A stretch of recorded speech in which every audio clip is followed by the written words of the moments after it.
আসসালামু আলাইকুম। কেমন আছেন সবাই? নতুন একটি ভ্লগে আপনাদের স্বাগত জানাই। তার সাথে জানাই গুড মর্নিং। আজকে মঙ্গলবার, বেলা এখন ৮টা মতো বাজে। আজকে আমার ইভিনিং শিফট।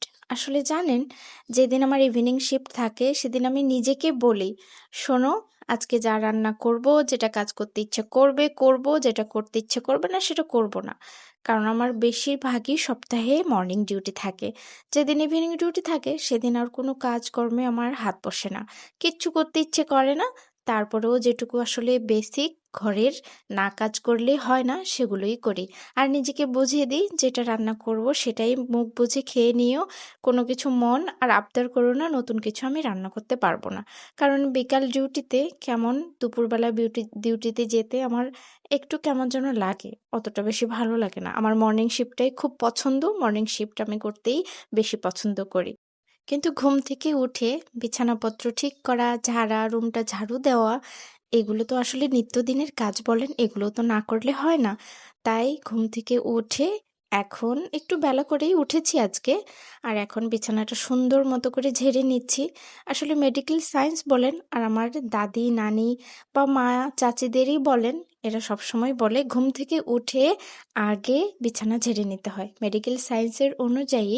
কারণ আমাদের সারা রাত আমরা তো অনেক ঘন্টাই বিছানায় শুয়ে থাকি, সারা রাত কত ডেড সেল হয়ে যায় আমাদের, ওই মৃত কোষগুলো আর কি পড়ে থাকে, সেই জন্যই ঝাড়তে হয়। আর নানি, দাদি বা মা, চাচিরা এই জন্যই বলে যে পরিষ্কার পরিচ্ছন্ন থাকলে সেটা ইমানের অঙ্গ হয়। তাই ঘুম থেকে উঠে আগে বিছানাপত্র গুছিয়ে নিবি, তাহলে মনটা একটু ভালো লাগবে। আলাদা যে কাজগুলো থাকে সেগুলো করতেও বেশ ভালো লাগে বলেন। বিছানাপত্র ছাড়া হয়ে গেছে, অল্প একটু এই জিনিসপত্রগুলো গুছিয়ে নেই। আসলে প্রত্যেক দিন এগুলো ব্যবহার করা হয়, আসলে ঠিক থাকে না। এটা ওখানে রাখি আর ওটা ওখানে রাখি, আর যখন প্রয়োজন পড়ে সেটা তখন আর খুঁজে পাই না। এজন্য সুন্দর মতো গুছিয়ে না রাখলে কাজের সময় আসলে পাওয়া যায় না। আর গুছিয়ে রাখলে রুমটাও তো দেখতে ভালো লাগে বলেন, মনটাও শান্ত হয়ে যায়। বেশি কিছু কাজ করব না, হালকা পাতলা যেই জিনিসপত্রগুলো এলোমেলো হয়ে আছে শুধু সেগুলোই গুছিয়ে নেব। এগুলো গুছাতে গুছাতে আবার খাবার দাবার রেডি করতে হবে, খাবারও রান্না করতে হবে।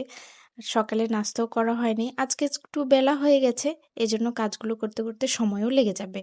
আমি বিকাল ডিউটিতে কোনো কাজ করতে পছন্দ করি না ঠিকই, কিন্তু আজকে আপনাদের সাথে আমি আসলে আমার বিকাল ডিউটি থাকলে কিভাবে ম্যানেজ করি, রুমের কাজপত্র, রান্নাবাড়ি, এগুলো সব কিভাবে ম্যানেজ করি, কি কি কাজ করি আর কি কি করতে আমার ইচ্ছে করে না, সেগুলোই আপনাদের সাথে একটু শেয়ার করছি আর কি। আর বেশিক্ষণ লাগেও না এই কাজগুলো করতে, এগুলো তো নিত্যদিনের কাজ, এজন্য খুব দ্রুত হয়েও যায়। চলুন, গল্প করতে করতে অনেকটাই কাজ হয়ে গেছে। এখন রুমটা ঝাড়ু দিয়ে সকালের খাবার রেডি করে তারপরে আবার দুপুরের খাবার রেডি করব। সকালে উঠে আরো একটা বেসিক কাজ থাকে আমার, বাসায় কথা বলা। যদি রাতের বেলায় কথা না বলতে পারি তাহলে সকাল সকাল বাসায় একটু ফোন দিয়ে কথা বলে নিই। এখন তো আমার মা আছেন, মায়ের খোঁজ খবর তো নিতে হয়। আরো ২-৩ দিন ধরে ওদের মোবাইলটা কেমন জানি নষ্ট হয়েছিল, কথা শোনা যাচ্ছিল না। ওরাও আর কিছু বলল না, আমি ২-৩ দিন কথাও বলতে পারিনি। তাই সকালে কালকে রাতেও ফোন দিয়েছিলাম, কিন্তু রাতে কথা হয়নি বলে সকাল সকাল বাসায় কথা বলে নিয়েছি। আজকে ঝলমলে রোদও উঠেছে খুব সুন্দর, বেলকনিতে প্রচুর পরিমাণে রোদের তাপ। তাই মনে করলাম একটু পাপোশগুলো রোদে দিয়ে দিই। পাপোশগুলো ধোয়া হয়েছে কিছুদিন আগেই, এখন অল্প একটু রোদে দিলেই হয়ে যাবে। রুমটা একটু মুছে নিব, ঝাড়ু আর দিলাম না, তেমন একটু ময়লাও হয় নাই, একবারে মুছে নিলেই হয়ে যাবে।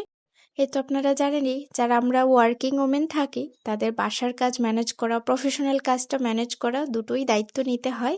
সকালে খাবারের জন্য এখানে কাবলি ছোলা বসিয়ে দিয়েছি।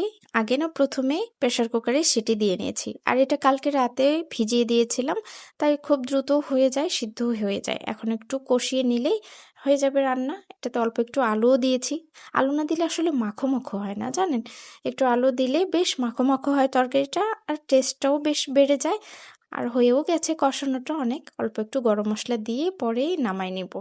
দাঁড়ান, একটু ডাল ঘুটনি দিয়ে অল্প একটু এটা ঘুটে নেই, তাহলে আর একটু সুন্দর মাখো মাখো হবে, একদম গায়ে গায়ে ঝোলটা থাকবে, বেশ খেতে ভালো লাগবে। আর ইচ্ছা আছে কয়েকটা একটু লুচি ভাজবো। আসলে আমি লুচি ভাজতে পারি না, লুচি ভাজতে যায় আমার সেটা পুরি হয়ে যায়, কিন্তু কিছু করার নেই, খাবো আমরাই, যেভাবেই হোক যেটা খেতে ইচ্ছে করে সেটাই বানানো চেষ্টা করে খাওয়াটাই তো ভালো বলেন, বাইরের থেকে না নিয়ে এসে। আমি যেহেতু আমার নানির বাড়িতেই বড় হয়েছি, তো আমার বেশিরভাগ রান্না, বেশিরভাগ কথা, গল্প, কাজ আমার নানির বাড়ি থেকেই শেখা, নানির হাতে শেখা। তো আমার নানি একটা কথাও বলতো, শোনো পড়াশোনা তুমি যতই করো, তুমি মেয়ে মানুষ, তুমি পড়াশোনা করো, তোমার পড়াশোনাটা তখনই মূল্যবান হবে যখন তুমি তোমার বাসার কাজ এবং তোমার পড়াশোনার সূত্রে যদি চাকরি করো, সেই কাজটা দুটো একসাথে ম্যানেজ করতে পারো। কিন্তু একটাতে গাফিলতি করে আরেকটা ম্যানেজ করতে গেলে আসলে সেটা কী বা মূল্য থাকে বলো? সকালের খাবার-দাবার রেডি হয়ে গেছে, খেতে বসে পড়েছি। কয়েকটা লুচি ভেজে নিয়েছি, লুচি হতে গিয়ে সেটা পুরি হয়ে গেছে। কয়েকটা আবার লুচিও হয়েছে, আসলে সবগুলোই পুরি হয়নি। কয়েকটা লুচি হয়েছে, একটু ফুলছে যেগুলো সেগুলো লুচি হয়েছে, আর যেগুলো ফোলেনি সেগুলোকে আমি পুরি বলছি। চলুন ঝটপট খাবার-দাবার শেষ করি। সকালের খাবার-দাবার শেষ করে আবার দুপুরের রান্না করতে হবে। আজকে দুপুরের রান্নায় অল্প একটু মাছের ঝোল বানাবো, কারণ প্রচণ্ড গরম। এই গরমে ভাজি, ভর্তা বা ভুনা খেলে শরীর জ্বালাপোড়া করবে আর শরীর ভালোও থাকবে না। কারণ এত গরমে ঝোলটাই শরীরের জন্য প্রচণ্ড উপকারী। যে কোনো কিছুর ঝোলই আপনি খান, গরম যখন বেশি পড়ে তখন আসলে ভাজি বা বেশি ঝাল, বেশি মশলাযুক্ত খাবারটা একটু যদি আমরা বাদ দিতে পারলে আসলে শরীর সুস্থতাটা বেশি থাকে বলেন। মাছের মশলাটা ভালো মতো করে একটু কষিয়ে নিয়েছি, অত বেশি মশলাও দেইনি, হালকা পেঁয়াজ, অল্প একটু মরিচ, নুন, হলুদ, বাস এগুলোই। আর ভাজা জিরার গুঁড়া, যেগুলো বাসায় গুঁড়ো মশলা থাকে আর কি, সেগুলোই। এগুলো দিয়ে অল্প একটু পাতলা করে ঝোল বানাবো। এখানে রুই মাছ নিয়েছি কয়েক পিস, এটা দিয়ে হয়ে যাবে। দাঁড়ান, একটু মাছগুলো উল্টে পাল্টে ভালো মতো কষিয়ে নিই। একটু মাছগুলো আগে প্রথমে ভেজে নিয়েছিলাম, হালকা করে ভেজে নিয়েছি। আসলে ফ্রিজ আপ মাছ তো, একটু ভেজে না নিলে এটা টেস্ট তেমন একটা ভালো আসে না। কারণ কষিয়ে রান্না করলে জীবিত মাছ যেটা থাকে সেটা যদি কষিয়ে রান্না করি সেটার মজা অনেক বেশি হয়। আর এটা একটু ভেজে নিলে এটা টেস্ট ভালো আসে।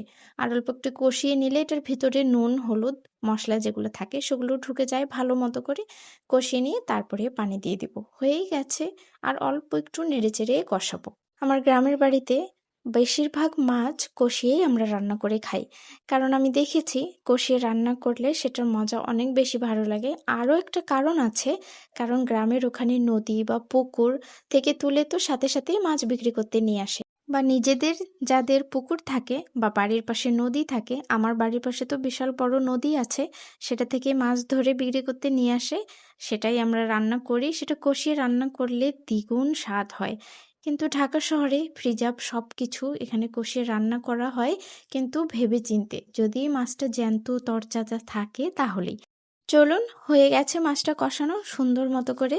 ঝোলের পানি দিয়ে দিয়েছি, এই পানিতেই 5 মিনিট মতো ফুটবে আর এটাই ঝোল থাকবে। একটু পাতলা পাতলাও হবে ঝোলটা। অনেক সুন্দর একটা সুঘ্রাণ বেরিয়েছে, আর একটু ধনেপাতা দিয়ে দিব, তাহলে আর একটু সুন্দর গন্ধ বের হবে। মাছে ভাতে বাঙালি আর কই থাকতে পারছি, যে পরিমাণে জিনিসপত্রের দাম বেড়েছে। সবজির দাম 100-র উপরে, সবগুলোই 120, 30 এরকম করে টাকা গুনতে হচ্ছে। কিন্তু কিছু করার নেই, জীবন চালাতেই হবে।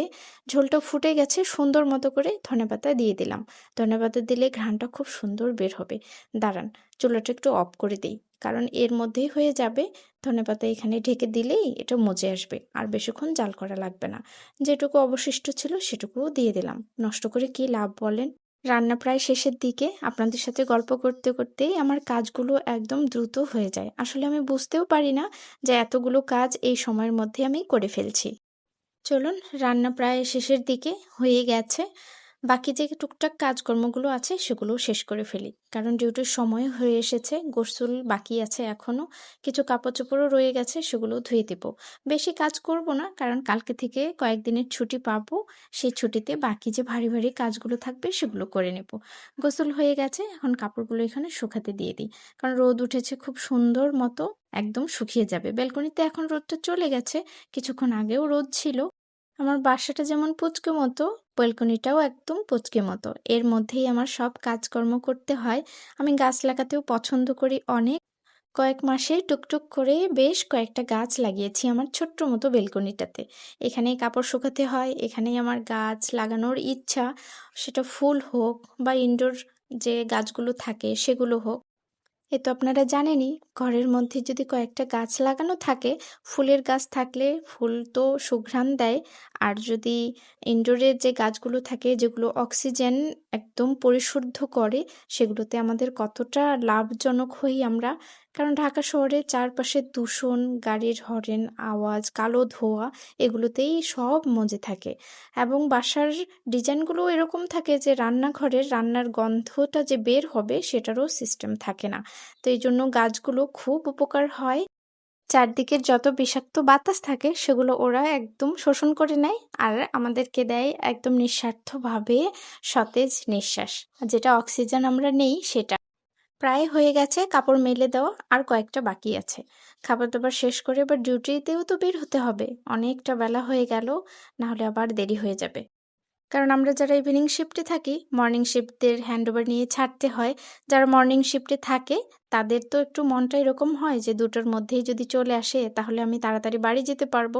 যখন আমি মর্নিং শিফটে থাকি তখন ইভিনিং শিফটের ক্ষেত্রে আমারও এরকমই ধারণা থাকে। এজন্য ইভিনিং শিফট বলেন আর মর্নিং শিফট বলেন, একটু লেট হলে কেমন খারাপ লাগে বলেন? আর আমি দেরি করে যেতেও চাই না। এজন্য আমি আমার কাজকর্ম সময়ের মধ্যে শেষ করার চেষ্টা করি এবং সময়ের মধ্যেই ডিউটিতে পৌঁছানোর চেষ্টা করি। এটাই আমাদের সবার করা উচিত। হয়ে গেছে কাজ, খেতে বসে পড়েছি। অল্প একটু ভাত আর মাছ খেয়ে নিচ্ছি। সকালে তো একটু ভারী খাবারই খেয়েছি। বেশ পেট ভরেই খেয়েছিলাম সকালের খাবারটা। তাই এখন অল্প একটু নিয়েই বসে পড়েছি। দারুণ মজা হয়েছে মাছের ঝোল তরকারি। অনেকদিন পরে এভাবে ধনেপাতা দিয়ে পাতলা ঝোল মাছ তরকারি খাচ্ছি। খুব ভালো লাগলো এবং আল্লাহ রাব্বুল আলামিনের অনেক শুকরিয়া আদায় করে বেরিয়ে পড়েছি ডিউটিতে। যাই হোক চলুন আজকে ভিডিওটা এখানে শেষ করছি। আজকে ভিডিওটা কেমন লাগলো অবশ্যই কমেন্টে জানাবেন। ততক্ষণ পর্যন্ত সবাই ভালো থাকবেন, সুস্থ থাকবেন এবং সাবধানে থাকবেন। দেখা হবে খুব শিগগিরই নতুন অন্য কোনো ভিডিওতে।